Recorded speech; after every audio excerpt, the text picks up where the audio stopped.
Hi, everyone, and welcome back to Season 8 of Stand Up and Stand Out para te y desde. I'm your hostess with the mostest, Nikki Green. Throughout the past 8 seasons, we have worked to showcase some incredible guests with eclectic backgrounds so you can see that success comes in many shapes and sizes. On our path to episode 100, we have some new inspiring interviews to celebrate this important milestone of our podcast. As I add retreats into my coaching program, I'm looking forward to meeting more of you in person and connecting with you beyond the podcast. I hope you enjoy Season 8, and I look forward to hearing your feedback and comments on the fascinating topics we will cover with each new guest. Hello, and welcome back to Stand Up and Stand Out para te y desde. You're never going to guess who my next guest is. Hello, Kolleen. Welcome to the show. Okay, I'm so excited to be here, Nikki. You are so fun, and I'm so excited to talk about what we're going to talk about today. What you do to help support leaders out there is so important. I catch myself listening to a lot of your podcasts and a lot of your dissertations out there in the world, and I just really love what you're doing to help support other leaders out there. Thank you for this opportunity. Thank you. Yeah. Content is queen these days, and so we just keep churning stuff out, but with amazing guests like you. And it's so wonderful because we've known each other for a while, but it's great to finally have you on the podcast. You and I met, well, it feels like a couple years ago now, when you were originally leading the Powerful Women of the Gulf Coast, and you've done so many things since that, and you got so much more to go. And we only have a few minutes on this show, so we better get... And somewhere in between there, I also knew you through Leadership Global as well. Exactly. And so most of you guys have probably seen the anthology book that I was in. We had a number of people from Leadership Global on the podcast over the different seasons. And it's definitely been a great place for me to network with other women entrepreneurs. I know that's a really big passion for you. So maybe let's get it started and we'll share a little bit more about you with our audience. So take it away. Yeah, absolutely. Just a little bit of background about me. So I've been really passionate about helping support women leaders for over 2 decades now. Quite honestly, it was an accident, but I have what I call an baby. That's a 501c3 nonprofit that I did not mean to start. And it actually started through me actually kind of wondering what I was going to do in my own personal world when I was a financial advisor and our area got hit by a major hurricane. And yeah, the hurricane destroyed not only our physical landscape, what it really changed, Nikki, was the way we did business. And I was much younger back then. This was 20 years ago, 2004. And I was a financial advisor trying to find clients. And what I ended up figuring out was that I loved networking.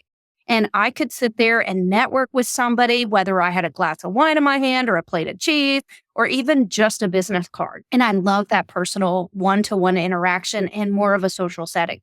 So when all of the networking went away when the hurricane hit, I was lost and I didn't know what to do.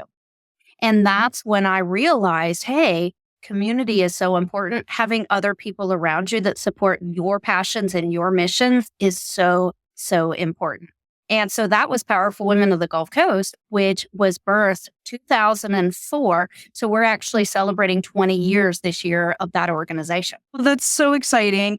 And I really love that, especially through all the ups and downs of, obviously the hurricane at the very beginning, economic changes that have happened, the pandemic, like, oh my goodness. It's really hard for organizations like that sometimes to have that longevity. And so I just love that you've kept it going. And I know there's a number of wonderful women in there that you've helped over the years. Then what is going on now? I know you got some new projects happening and you're just really excited about the future. And some of this was inspired by a recent report. So maybe we can talk a little bit about that. Sure. Perfect segue. I love that. Yeah, I'm a researcher. I'm a report reader. I love to dive deep into reports. And then I also go in and I check the references that they use to find the facts in the report. Then I go dive into those. And then I'm just into that, rabbit hole of like report after report after report. But that really soothes my soul because I'm so data driven.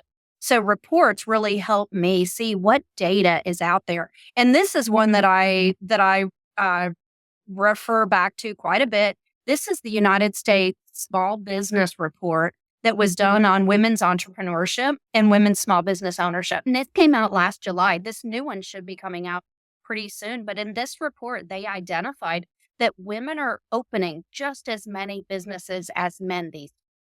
That is a huge victory. That has just happened since the pandemic.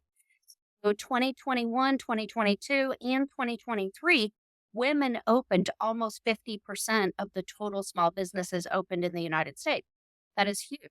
Do you know what the number was pre-pandemic, Nikki, as far as how many businesses were opened by women versus men? Oh, probably about a quarter maybe of that. Yeah, you are spot on. It was 20 to 25% pre-pandemic. Well, we know the pandemic was a huge shift for a lot of women in business, and a lot of them stepped out of corporate and into small business and into entrepreneurship. And the statistics show. But the other thing that's in this report that really kind of scares me and really lights my fire is that they put a dollar estimate on what those businesses that those women could create, how much money those businesses could bring in. And unfortunately, right now, women are not as efficient. They're not as effective. They're not bringing in as many revenues. They're not running their businesses as efficiently as male-owned businesses. And that's costing us. And this report put the total number out there as $5 trillion. If women participated equally to men as entrepreneurs, we'd bring in an additional 5 to 7 trillion to the global GDP. And that gets me super excited because that's a huge opportunity. That's amazing. And I think one of the things I find as I talk to my clients, as I network, as I, meet people through this podcast, is that we have the passion, but we're so used to giving. We're so used to doing. And sometimes this is really a detriment to us. And I think, again, an important part of us building community together and really figuring it out that we aren't by ourselves. I see so many men as they network and how they collaborate so quickly to expand their businesses and lean on each other and just finding more ways for us to do that. I think that is incredibly important because if we don't get solid business foundations in front of us, then we're not going to have a very long roadmap and future. So I love that you're focusing on that.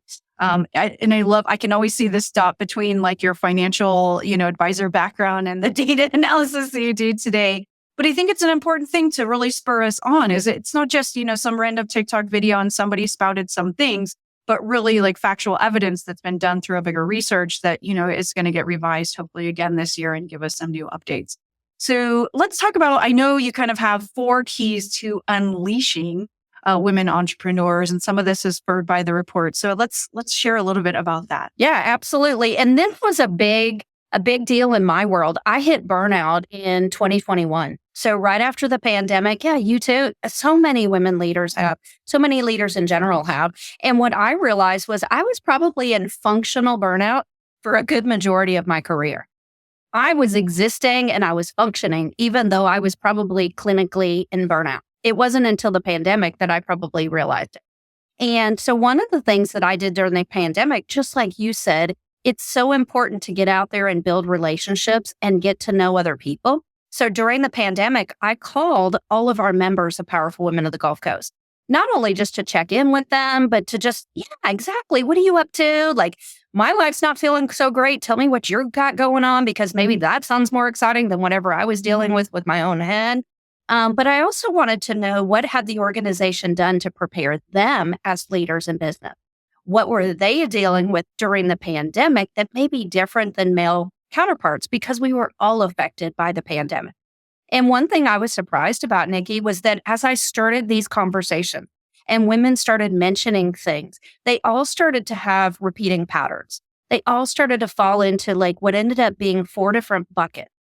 If they weren't struggling in this one area, they were struggling in this area. If they weren't dealing with that, they were dealing with this other thing. And it seemed like there were 4 common areas where they struggle. And so I took those areas and really started diving deep, matching them with the research to figure out why women were struggling in this area. Now, this was a small study. This wasn't like a nationwide study. I'm not doing anything like the United States Senate is doing. This is Kolleen's research with just the members we had in the Gulf Coast of Florida. But we had 200, almost 300 members at that time. So quite a bit of information. And the first bucket that I found out, and to me, this was like the biggest one. This was like the most crucial one. If women struggled in this area, they typically struggled in all of the other areas. And most everybody struggled in at least this one bucket. So this one bucket, I ended up calling the power pillar. And that one says that women struggle in business because it's really hard to understand and to quantify our worth. And that was huge for me. I know as a financial advisor and as somebody who is, building a nonprofit, I was working all the time. And I had quite honestly gotten addicted in my financial advisor career. I had gotten addicted to work. And people knew that. And I was on the state board. I would go to these state conventions. I would win all the awards. I was the state chair of this. I was the, award winning this. It was because I was doing so much work for everybody else that they would just give me more work. And I felt like that was a sign of success. The more people relied on me, I thought, wow, I must be successful. What I realized, that was misplaced worth. That was not true worth. I was addicted to the activity. I wasn't addicted to the results of what that activity delivered. That really will resonate with a lot of our listeners. Is we do have this tendency, and I think especially here it's kind of a US culture thing, is that like work itself is the reward, and why so many of us end up burnt out, because we keep raising our hand. We keep saying, I'll do a little bit more, a little bit more. And it's interesting to see this next generation starting to put up better boundaries around some of this too. And definitely learning, I think, from our experience and the burnout we've been expressing over the last few years, is that we're just not going to do extra. When it makes sense, when it aligns with our values, perhaps, but not consistently, not so much that like we're at the sacrifice of our own personal health and well-being. And especially as we transition to owning our business, we have to make sure that we're getting out of it what we're putting into it, and not just giving for the sake of giving. And so I think this is a really important pillar. And I think a lot of people are going to go, oh, yep, that's me. Absolutely. Absolutely. And we see it show up in so many different areas. I mean, you already mentioned several of them. I see it all the time with imposter syndrome. I see it with trouble negotiating.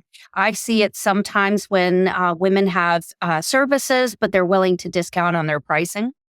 That a lot of times is a sign of misplaced worth. And it's costing us a lot, because if we didn't offer discounts, if we were more confident, if we didn't back down when it came to negotiation, we would probably be bringing in more of that revenue. That's the thing, is that we're actually helping more people when we do the work we say we're going to do, when we get the revenue we need to earn to keep our business going and thriving and keep us from struggling, and doing the same for our clients. So I love that one. And I think it's really important for us to continue to work on it. And as I talk to people and help them with their pricing strategy, it's again, something that absolutely comes up all the time, is that conversation of what is your real value, right? And how do we better articulate what the service is and separate it from how we personally feel about, ourselves and what we're doing. So I love that. So much great work there. What else are the other pillars that can help women? Yeah, so that was the biggest one. And like you can see, as you mentioned, you deal in this world all the time. I mean, with resiliency comes that statement of worth. So that is so important. So that one is kind of what I call like a cornerstone. That one's one of those big ones. If women could tackle that one, it would help alleviate so many other issues that come up for women. But another big one that came up quite a bit in the research and in the stories that I heard from women was something I ended up calling the wisdom pillar. Now, the wisdom pillar says that women struggle in business because there aren't that many real examples, or there's lots of unreal examples of what it looks like to be successful as a woman in business. We see them, I see them all the time in social media. The whole hustle culture, the whole boss babe culture, it's all about not really displaying true examples of what success is like. It's showing a lot of great success, but not showing the work that it took to get there. Yeah, and I think it creates this disparate thing, and it furthers that competition between ourselves and that vision. And in my book, Chameleon Mindset, we talk about this as the zebra versus the chameleon. In the zebra mindset, it is that Instagram perfect thing that we continue to show that mask. We continue to blend into that hustle culture and those things. when behind the scenes we're really struggling and we're not actually either making ends meet or happy with how our business is. And so the closer we can become that chameleon and blend those two things and be honest about the times that we're struggling, to be vulnerable and ask for help when we need it, that's the time when we're really going to progress, because that's really what's happening to all of us in this human experience. Whether that's personally behind the scenes, raising our kids and, our family, or whether that's in our business, all of those pieces have to come together, and we're going to have good days and we're going to have bad. And most Instagram is not, let me sit here and write 500 emails, and all the work that really takes behind the scenes to get that stuff done. So I think the wisdom pillar is another one that's definitely going to resonate with people. Absolutely. And that one, a lot of times, the ways to get around that is to be courageous. I mean, you already talked about it. People, when you're raising kids, your kids are watching everything you do. So as a parent, you learn very quickly that I need to display the traits that I want my children to adopt as well. Same thing as we as women leaders, when we display things that are incorrect to what's really going on in our world, we don't help other women that may be in that same position as well. They may be struggling, but they feel like they have to put up that picture perfect, impression, or they have to always show up, exactly in that most professional manner. And I think a lot of times that's some of the benefits of us as women is we are compassionate, we are empathetic, we do break down and we get emotional. That's some of our biggest strength as well. I think that's so true. And even on this podcast, I've had moments where, I could have edited over the tears and the emotional things and the roller coasters that were happening, but I felt it was important to keep it in and show that happened. I think too many times in my corporate career, or even when I was younger, it was just this thing to suppress my emotions. And your emotions can be so powerful to also, one, heal you, but two, to empower you to be like, this isn't the right path. The right path makes me feel happy. It makes me feel joy. And if I'm this unhappy, then this is not the right path, with whatever those things might be that are bothering you. So I like the word courageous, because I do think that that's important to, again, continue to sort of push away that Instagram perfect version of things and move towards a real genuine, like, connecting with others and helping each other through the ups and the downs. Absolutely. And then that one gets into the third pillar. So the third pillar was one I was surprised about, but it's actually so true. I see this in my world so often. And the third pillar is called the giver's pillar. And that one talks about women struggle in business because mean girls are still real. Sometimes it's the mean girl that is the girl out there that's trying to do something negative or trying to create an environment that's not beneficial for women. But sometimes I'm the mean girl. Sometimes I might be doing something to unfortunately hurt the success of another one of my, female friends. Or I could be the mean girl and hurting my own self.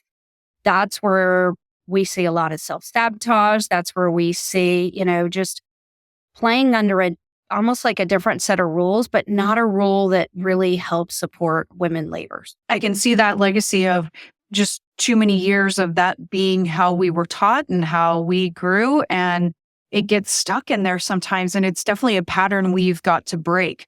And it's so funny that you do call it the giving one, is like we give to others, but sometimes we're taking from ourselves in that process. And everything should be a much more equal balance of what we're doing. So, I think that one's going to stick with folks for sure. Absolutely. Absolutely. That's a tough one for sure. And then the last one, this is a cornerstone. So I put the biggest one at the very beginning and then the second biggest one at the very end. And I did that so that the two of those kind of squish the pillars in the middle. Almost like if we could knock them this way, then they would both knock the other pillars closed as well. So the last pillar, and this one is such an important one, and this is one of the areas where it really helped me get out of burnout when I was stuck in burnout. And that one I called the community pillar. And it talks about how women struggle in business because it's lonely to be in leadership. A lot of times it's tough to find other women that are at the same level that you are. And it's tough to find women that are in different circles than you are. So many times in business, we end up networking, we end up communicating with same circles of people. And therefore, we have a hard time really being authentic, really being vulnerable, because we're constantly thinking we're in front of potentially our target market, who you can't necessarily be vulnerable and be authentic in front of all the time. If your things are great, yeah, you can. But if you're struggling, it's really difficult to be honest and vulnerable in that environment. I like that one because it's an important reminder. And I talk about this, that not every community is for every person and that we need more than one community. We are not one thing. I have lots of different interests. I remember when I first started running marathons, if I talked about that with most of my friends, they laughed at me, thought I was crazy. And, it seems like a really weird thing to spend your weekend doing, right? Versus if I'm in a community of other runners, you actually seem like you're kind of lazy if you're only running a marathon and like they start doing other crazy stuff, ultra marathons and triathlons and all this stuff. So there's this perspective about making sure that the people around you have similar goals. They're working towards those goals and they're going to push you in a positive way to make sure that you're getting the best of you. And so finding those places where you can be vulnerable and talk about those things and have that camaraderie, I think is really critical. And it may not be one. Maybe there's a group of moms that you can talk to about your kids, but they don't really care about maybe your career or how great your relationship is. Maybe they don't have a great relationship. Right. So all these other pieces of your life, each one I think has an important piece to keep you well balanced and well rounded. So I really, that's a great pillar, I think, to think of differently. And I love how you just explained that, having almost different pockets of people that not only interact in different ways, but maybe serve different purposes for you. So I have a group of people I know when I'm stuck, I can go to, and no matter what I'm going through, they have probably been through something twice as challenging. So those are the ones that like, whatever I'm going through, like they're going to laugh and go, really? That's it? Like, why are you frustrated? And then I've got a whole nother group of friends that I go to when I need help. When I'm really embarrassed about something, like I don't know how to, for instance, transfer money from Canada to the United States. Like, who does that? Where do I even start? So I go to a group of friends that are more like experts in something. So you can not only have different communities of friends, but also have different pockets of friends that serve different purpose. So then you always have an avenue for whichever area where you are stuck, whether it's just friendship, whether it's needing advice, whether it's needing somebody to lean on. You've got access to all of those different opportunities. That's terrific. And I think it's giving people that context. So what kind of relationship you have with folks. Because I know there's some friends who just want to give you advice, whether you want it or not. And really, you just want them in your cheerleader bucket. It's like, I just want you here to, give me support. I don't necessarily need advice because they're maybe not at the level that, of the advice that you're looking for. And just being more clear on that communication too, so that we don't get frustrated, that we get the most out of those relationships and they know how to support us. A boss of mine told me that long ago, whenever we would sit down for a one-on-one, is like, are you looking for me to fix it or are you just looking for an ear to vent? And just putting that context at the beginning of communication sometimes can really help you make sure that you guys are both on the same page and you're getting out of, the conversation, the thing that you want. So nice levels to community there. I think that's really amazing. Well, this is so impactful. There's so much in here. And I'm sure a number of our viewers would like to get to know you a little bit more and learn more about all the new and exciting things you have coming. So before we sign off, why don't you let folks know where they can reach you, and we'll pop up our little thing on the video. Absolutely. Perfect. So there it is on the screen. You could find me on LinkedIn. That is the best place to find me. And if you message me on LinkedIn, I should be able to respond. So that's an actual, a way that you could communicate with me as well. And I've also put together something that's called a relationship mapping workshop or worksheet. So what this does is this actually, like we just talked about, having different pockets of people, having different communities and different friends that serve in different ways. This is a way that you can actually matrix out those relationships and see, is there an area where I'm lacking? Is there an area I've got a lot of people and I really need some other support in different areas? And how can I frame that opening conversation, letting them know, here's what I'm looking for from the relationship so that they're on the same page as well. So I've got a worksheet that can kind of walk your viewers through that if they'd like. They're more than happy to interact with me on LinkedIn, mention this podcast. If they share anything and tag anything, then I'll actually give them a little bonus as well. But if they just message me on LinkedIn, I'll give them this relationship mapping worksheet. Oh, that's fantastic. What an amazing gift. And a gift just having you on the show. I love catching up with you. I know we always have so many cool collaborations and fun chatting, and I learn more about you every time. And I know we're probably going to do some fun stuff soon too. Hopefully I'll come visit you in Florida as it starts to get cold here in Chicago. I'll definitely be looking for an escape. I would love that. I would love that. Please come. Fantastic. Well, the show goes too quickly every single time, but it's been another really informative and exciting opportunity to get to know Kolleen a little bit better. Please definitely reach out and grab, her free resource and check with her on LinkedIn. I know you guys, if you are a woman in business and you're looking for community and other ways to meet amazing women and get the support you need to grow and develop personally and professionally, Kolleen is definitely a great contact to have. Thank you so much for being on the show, Kolleen. Thank you so much, Nikki. And thank you again for everything you're doing to empower leaders out there. Like we talked about, the first pillar is all the area where you focus. So thank you so much for helping leaders get their mindset correct, be able to handle life as wild as it gets, and to be resilient for making sure that doesn't just derail them. Thank you. Thank you so much. So kind. All right, kids. Well, if you've enjoyed this episode, I would love for you to like, subscribe, hit the bell, hit the button, whatever all the things are on the place that you like to see your podcast or listen to them. And if you'd like to catch the next episode, don't forget to subscribe. We hang out where all the cool kids are that do podcasts. All right, see you guys next time. Thanks for listening and celebrating our 8th season and 100th episode. We hope you've enjoyed this week's show. Please don't forget to share your thoughts on this topic with us across our social channels. You can find them at the NikkiGreen360.com. TTFN, this is Nikki signing off.